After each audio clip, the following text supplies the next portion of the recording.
ഞാനിന്ന് ഉണ്ടാക്കുന്നത് മാങ്ങ ഇഞ്ചി കൊണ്ടുള്ള ഒരു കറിയാണ്. വീണ്ടും വീണ്ടും നമുക്ക് കഴിക്കാൻ തോന്നുന്ന രുചിയാണ് ഇതിന്. ഇനി അതിനാവശ്യമായ സാധനങ്ങൾ എന്തൊക്കെയാണെന്ന് നോക്കാം. മാങ്ങ ഇഞ്ചി 100 ഗ്രാം. ഈ മാങ്ങ ഇഞ്ചി തൊലിയെല്ലാം കളഞ്ഞ് കഴുകി വൃത്തിയാക്കി വട്ടത്തിൽ അരിഞ്ഞത്. 3 ടേബിൾ സ്പൂൺ വെളിച്ചെണ്ണ, 1 ടീസ്പൂൺ കടുക്, ഉലുവ 1/4 ടീസ്പൂൺ, മുളക് പൊടി 2 ടീസ്പൂൺ, 1/4 ടീസ്പൂൺ മഞ്ഞൾപ്പൊടി, വെളുത്തുള്ളി അരിഞ്ഞത് 1 ടീസ്പൂൺ, 2 തണ്ട് കറിവേപ്പില, കറിക്ക് ആവശ്യമായ ഉപ്പ്, വാളംപുളി പിഴിഞ്ഞെടുത്തത് 1/4 കപ്പ്.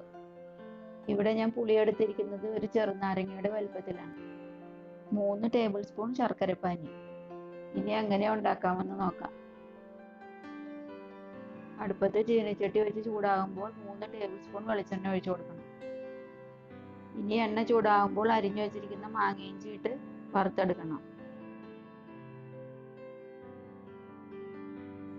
ഇത് മൊരിയുമ്പോൾ എണ്ണയിൽ നിന്നും കോരി മാറ്റി തണുക്കാൻ വെക്കണം. തണുത്തതിന് ശേഷം ഇത് മിക്സിയിലിട്ട് പൊടിച്ചെടുക്കാം. ഇനി ആ എണ്ണയിലേക്ക് തന്നെ 1 ടീസ്പൂൺ കടുകിട്ട് പൊട്ടിക്കണം. കടുക് പൊട്ടി വരുമ്പോൾ അതിലേക്ക് എടുത്തു വെച്ചിരിക്കുന്ന 1/4 ടീസ്പൂൺ ഉലുവ ഇട്ട് കൊടുക്കണം.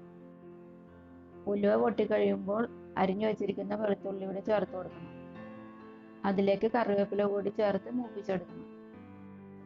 ഇത് മൂത്ത് വരുമ്പോൾ തീ കുറച്ച് വെച്ച് അതിലേക്ക് 1/4 ടീസ്പൂൺ മഞ്ഞൾപ്പൊടി,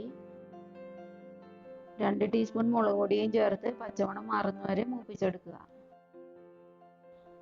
പച്ചമണം മാറിയതിന് ശേഷം അതിലേക്ക് പുളിവെള്ളം ഒഴിച്ചു കൊടുക്കാം.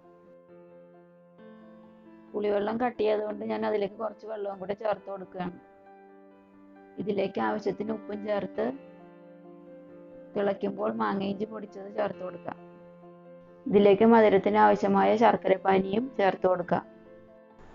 ശർക്കരപ്പാനിക്ക് പകരം പഞ്ചസാര വേണമെങ്കിലും ചേർക്കാം. ഇത് നല്ലതുപോലെ തിളച്ച് എണ്ണ തെളിയുമ്പോൾ വാങ്ങി വയ്ക്കാം. ഇത് വളരെ ടേസ്റ്റി ആയിട്ടുള്ള ഒരു കറിയാണ്. മാങ്ങയുടെയും ഇഞ്ചിയുടെയും ചേർന്നുള്ള ടേസ്റ്റാണ് ഇതിന്. യൂറിക് ആസിഡ് ഉള്ളവർക്കും വളരെ നല്ലതാണ് ഈ കറി.